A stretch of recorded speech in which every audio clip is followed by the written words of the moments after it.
కిరీటం నేల కొరిగింది. నటనకే మహావృక్షంలా చెట్టు వాలిపోయింది. మహానటనలో ఆరితేరిన ఆ ఆనిముత్యం ఇక లేడన్న విషయం తెలుసుకుని కృష్ణానగర్ వీధులు బోసిపోయాయి. ఎందుకంటే టాలీవుడ్ కు ఈ రోజు ఓ చీకటి రోజు అని శ్రీనివాసరావు వందల సినిమాల్లో నటించలేదు, జీవించాడు అని చెప్పాలి. లెక్కలేనన్ని పాత్రలో ఒదిగిపోయారు. కామెడీ, విలన్ అనే తేడా లేకుండా ఏ పాత్రలనైనా పోషించగల వండర్ఫుల్ నటుడిగా ముద్రపడ్డారు. ఒకప్పుడు పరభాషా నటుల రాకను వ్యతిరేకించిన కోట దాన్నే ఛాలెంజ్ గా తీసుకుని మరీ కొన్ని పాత్రల్ని రక్తి కట్టించారు. తిరుగులేని నటనా పటిమతో, ఎవరూ చేయలేని అద్భుతమైన హావభావాలతో దశాబ్దాల పాటు తెలుగు ప్రేక్షకుల్ని అలరించారు. అలాంటి కోట శ్రీనివాసరావు ఇక లేరనే విషయం తెలుసుకుని ఫ్యాన్స్ బోరున విలపిస్తున్నారు.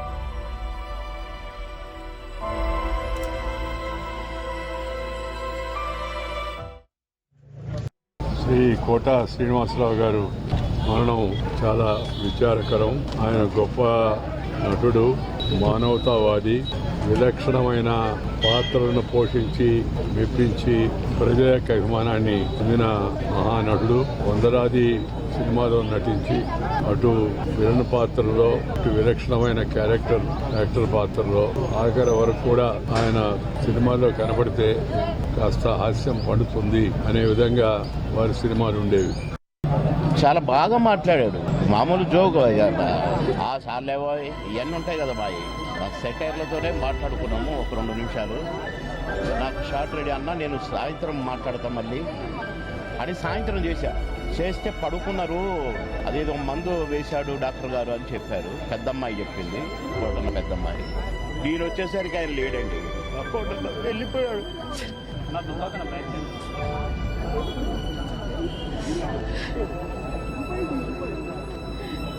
ఇంటికి వస్తే ఎంతో విలక్షణమైన నటనకి పరిపూర్ణమైనటువంటి రూపం కోట శ్రీనివాసరావు గారు. మహానటుడు, లెజెండరీ క్యారెక్టర్ యాక్టర్. మా ఇద్దరి నట ప్రస్థానం కూడా ఒకే సినిమాతో ప్రారంభమైంది, అది ప్రాణం ఖరీదు. ఈ నట ప్రస్థానంలో మా అనుబంధం వెనవేస్తుంది అంతా ఇంత కాదు. ఆయనతో నటిస్తున్నప్పుడు తెర మీద ఆయన నటనను చూసి అద్భుతం అనుకోవడం వేరు, వ్యక్తిగతంగా 1-to-1 కూర్చున్నప్పుడు ఆయన చేసే చమత్కారాలు గాని, చెప్పే జోకులు గాని అవి ఆద్యంతో చాలా ఉత్సాహపరుస్తుంది. ఆయనతో షూటింగ్ ఉందంటే కనుక ఇవాళ కోట శ్రీనివాసరావు గారు ఉన్నారు, ఇవాళ చాలా హుషారుగా బాగుంటుందని ఉత్సాహంతో వెళ్లేవాళ్ళం. అలాగా ఆయన తోటి ఒక అనుబంధం పెనవేసుకు వెళ్ళింది. ఇక ఆయన చేయలేని క్యారెక్టర్, చేయని క్యారెక్టర్, మాట్లాడని యాస, మాండలికాలు లేవనే చెప్పాలి. అంతగా పరిపూర్ణమైనటువంటి నటన. నాటక రంగం నుంచి వచ్చి సినిమా రంగంలో తనకంటూ ప్రత్యేకమైన స్థానం ఏర్పరచుకున్నటువంటి గొప్ప నటుడు. వారి ఆత్మనికి శాంతి చేకూరాలని భగవంతుని ప్రార్థిస్తూ వారి కుటుంబ సభ్యులకి ప్రతి ఒక్కరికి నా ప్రగాఢ సానుభూతిని తెలియజేస్తున్నాను. 1942 జూలై 10న కృష్ణా జిల్లా కంకిపాడులో జన్మించిన కోట శ్రీనివాసరావు తెలుగు సినిమా తెరకు దొరికిన మణికిరీటం అనుకోవచ్చు. 1978లో ప్రాణం ఖరీదు సినిమాతో సినీ రంగంలోకి అడుగుపెట్టిన కోట దాదాపు 5 దశాబ్దాల పాటు వివిధ భాషల్లో సినిమాలు చేశారు. దాదాపు 750కి పైగా చిత్రాల్లో నటించారు.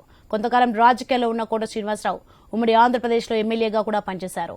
1999లో విజయవాడ నుంచి బీజేపీ తరఫున పోటీ చేసి గెలిచారు.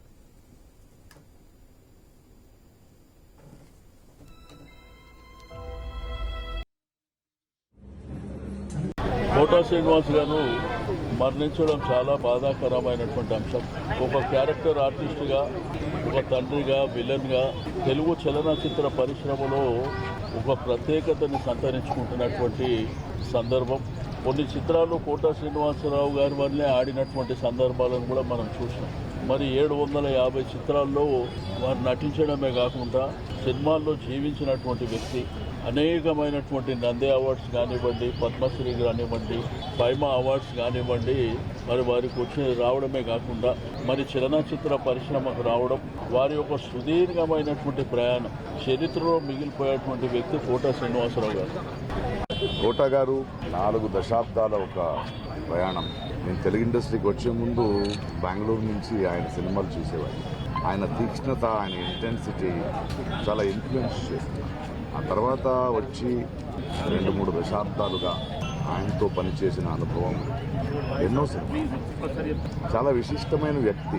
అందరికీ నచ్చడు, ఎందుకంటే నాకు తెలిసి ఎవరిని మెప్పించే ప్రయత్నం చేయలేదు ఆయన. అద్భుతమైన నటుడు, ఎందుకంటే ఆయనకంటూ ఒక అవగాహన ఉండేది, ఆయనకంటూ ఒక సటైర్ ఉండేది.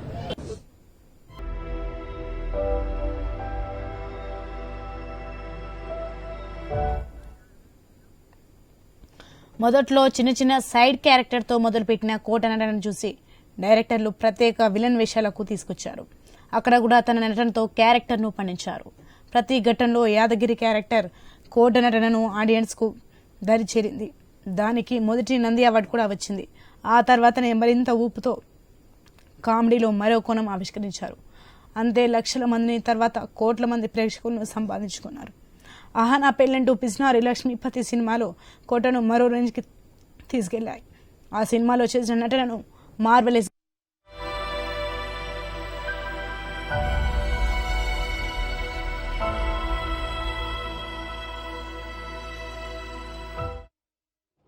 నేను ప్రత్యేకంగా చెప్పాల్సిన పని లేదు. ఒక దశకంలో నేను, కోట శ్రీనివాసరావు, బాబు మోహన్ మేము ముగ్గురం ప్రతి సినిమాలో ఉండేవాళ్ళం.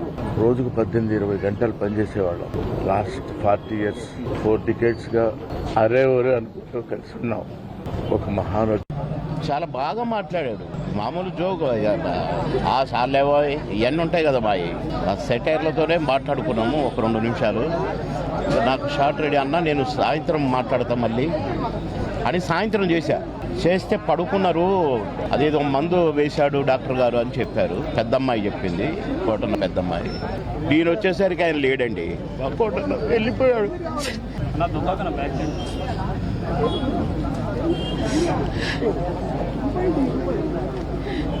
ఇంటికి వస్తే ఎంతో సంతోషంగా రారా బోరు కొడుతుందిరా అనేవాడు. ఇప్పుడేమో హాయిగా పడుకున్నాడు. సొంత అన్నదమ్ములు, కోటన్నకు తమ్ముడు ఉన్నాడు ఖాళీ. నేనే అసలు తమ్ముడుగా ఫీల్ అయ్యేవాడు. చాలా బాగా కోట శ్రీనివాసరావు గారు ఒక గొప్ప విలక్షణ నటుడు. అలాగే నవరసాలని కూడా వెండి తెరపై అద్భుతంగా పండించి తెలుగు నాట ఒక అద్భుతమైన పేరు తీసుకురావడం జరిగింది. అనేక వందలాది సినిమాలో ఆయన జీవించాడా అనే విధంగా ఆయన నటించి మనందరినీ కూడా మెప్పించాడు. విలనిజంలో హాస్యాన్ని జోడించి అద్భుతంగా పండించడం జరిగింది. అలాగే మన తెలుగు నాట కామెడీ సంబంధించిన ఒక స్థాయిని చాలా పై స్థాయికి తీసుకొచ్చి దేశంలోనే ఏ భాషకి లేని విధంగా ఆ కామెడీ సంబంధించిన పండించడంలో ఆయన ప్రముఖ పాత్ర పోషించడం జరిగింది. నేను బాబాయ్ అని ఆప్యాయంగా పిలుచుకునే వ్యక్తి. సీతారత్నం గారి అబ్బాయితో మా ప్రస్థానం స్టార్ట్ అయింది. ఆ సెకండ్ ఫిల్మ్. అక్కడి నుంచి ఎన్నో సినిమాలు ఆయనతో ఉన్న నాకు అనుబంధం కానీ, ఒక ఫ్యామిలీ పర్సన్గా. మొన్న కూడా ఈ మధ్య కూడా ఎప్పుడు కూడా ఫోన్లో మాట్లాడుకుంటూ ఆయన ఆరోగ్యం బాగోలేదు అని తెలిసి కూడా ఎప్పుడు మాట్లాడుతూ ఉంటాం. బాబాయ్ అని ఆప్యాయంగా పిలుచుకునే వ్యక్తి ఈరోజు గొప్ప ఆర్టిస్ట్ లేరు అనేది నిజంగా జీర్ణించలేకపోతున్నాం. ఇటువంటి గొప్ప వ్యక్తి, గొప్ప ఆర్టిస్ట్ మా ఇండస్ట్రీకి దూరమైనందుకు నేను చాలా బాధపడుతున్నాం. ఆయన ఆత్మకి శాంతి చేకూరాలని మనస్ఫూర్తిగా భగవంతుని కోరుకుంటున్నాను. అలాగే వాళ్ళ కుటుంబ సభ్యులందరికీ కూడా నా ప్రగాఢ సానుభూతి చేస్తున్నాను. ఇది కార్ వేసుకొచ్చాడు, దింపాము. అది నడవలేకపోతున్నాడని పట్టుకొని దించాము. ఏదో గ్లాసు గబ్బర్ నీళ్ళు తాగాడు, కాసేపు కూర్చున్నాడు, మాట్లాడాడు, మళ్ళీ కార్ ఎక్కించాను, వెళ్ళిపోయామండి. ఇక అదే ఆయన చూస్తాను. ఇక పోతే మా మహానుభావుడు మాకు చేసిన సాయం చిన్నతనం నుంచి కూడా మాకు పెళ్లి లేని పేరెంటాలైనా ఏదో విధంగా సాయం చేస్తూ ఉండేవాడు. ముఖ్యంగా అసలు ఇన్ని సంవత్సరాలు ఇక్కడ ఉన్నానంటే ఆయన వల్ల. ఇక మీరందరూ ఈ విషయం మాట్లాడుకోవాల్సింది.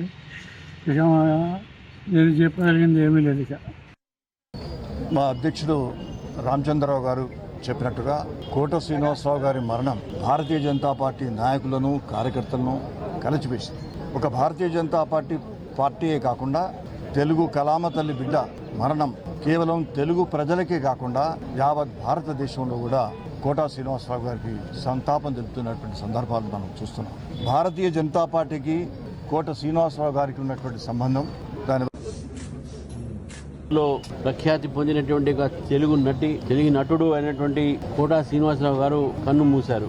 వారు తెలుగు సినీ ఇండస్ట్రీకే ఒక ఆణిముత్యం. అనేక సినిమాల్లో కామెడియన్ గా, విలన్ గా, క్యారెక్టర్ రోల్ గా పనిచేసి తెలుగు వారిని వినోదపరిచి వారు అంతా మరి నటుడు బహుశా తెలుగు ఫిల్మ్ ఇండస్ట్రీలో మరి ఈ మధ్య కాలంలో మనం చూడలేదు.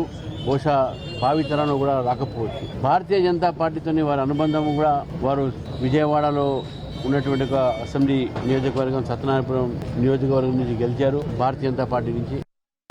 కోట గారు ఎవరు పోయినా మాట్లాడాలంటేనే బాధగా ఉంటుంది. ఎందుకంటే వీళ్ళందరితో నా అనుబంధం చాలా ఎక్కువ ఒక్కొక్కళ్ళతో.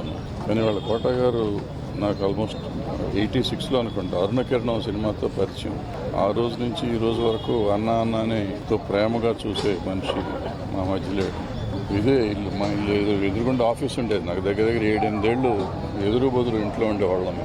సినిమా ఇండస్ట్రీకి చాలా మంది వస్తారు, సినిమాల్లో వేషాల కోసం వస్తారు, లేకపోతే డబ్బుల కోసం వస్తారు, ఏదో చేస్తారు. ప్యాషన్తో వచ్చేవాళ్ళు చాలా తక్కువ మంది ఉంటారు. అందులో ఒకడు కోట గారు. చాలా బాధాకరమైన విషయం. ఎందుకంటే కోటా శ్రీనివాసరావు ఫిల్మ్ ఇండస్ట్రీనే ఒక పేరుగాంచిన వ్యక్తి. ఏ సినిమాలో కూడా కోటా శ్రీనివాసరావును చూడాలి, కోటా శ్రీనివాసరావు యాక్షన్ చూడాలి, నవ్వులతోటి బయటకు వస్తారు. ఆయన ఒక పేరుగాంచిన వ్యక్తి. అసుంటి వ్యక్తి చనిపోవడం తెలుగు ప్రజలకే కాదు, తెలుగు ఇండస్ట్రీకి కానీ అందరికీ చాలా బాధాకరమైన విషయం. చాలా సన్నిహితమైన వ్యక్తి.